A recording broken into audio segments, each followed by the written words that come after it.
Hi, today we're going to review prime factorization. Prime factorization is a way of writing numbers as a product of only prime factors. So we're going to practice with the number 18. The best strategy for finding the prime factorization of a number is by making a factor tree. So to make a factor tree, we're going to start with the number, and then we're going to come up with two of its factors. We don't need to know all of its factors, we just need to know two of them. So I'm going to think 18 is a product of 2 and 9, because 2 times 9 equals 18.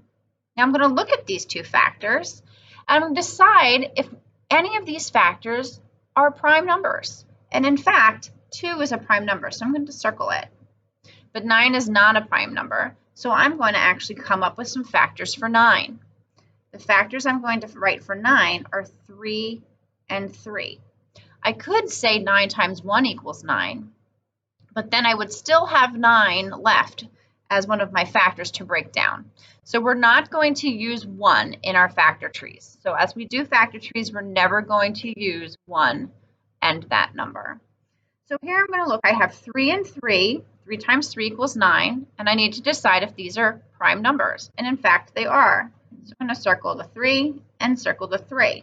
I don't have any more composite numbers to break down, so the prime factorization of 18 is 2 times 3 times 3. We can simplify this even further by saying 18 equals 2 times 3 squared, because there are 2 3's in our prime factorization. Let's try another example.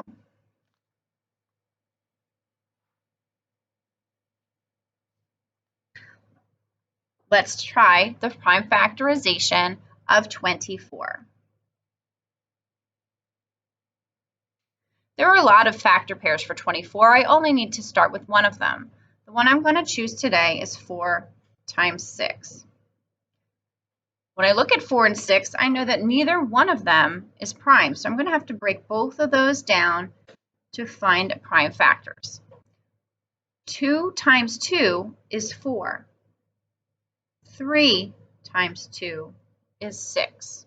When I look at these factors, I notice that all of them are now prime, and I'm going to circle them all. I'm going to rewrite them 24 equals into 24's prime factorization. I'm going to write them in order from least to greatest. 2 times 2 times 3. Whoops, see, I just said I was going to do least to greatest. Times 2 times 3. That makes it easier for me to see if I have any repeated factors. I can go ahead and rewrite the repeated factors using a power. 2 to the third power times 3 is the prime factorization of 24. I'm going to just put that out here to the side, because what if I used a different set of factors for 24? So here I use 4 times 6. What if I used 8 times 3? Let's try it that way. 24. And let's say I said, well, 8 times 3 is 24. I'm going to look at these two factors. 3 is prime. I'm going to circle it. 8 is not prime. It's composite. I'm going to break it down even further. 2 times 4 is 8. Well, 2 is a prime number, so I'm going to circle that. 4 is not, so I need to break it down further. 2 times 2 is 4. When I write these out in order from least to greatest, 24 equals 2 times 2 times 2 times 3. And if I were to simplify that even further, I would get 2 to the third power times 3. So it doesn't matter which factor pairs you start with when you start your factor tree, you're always going to end with the same prime factorization. So the prime factorization for 24 is 2 to the third power times 3. Now you're going to get a chance to make some factor trees of your own.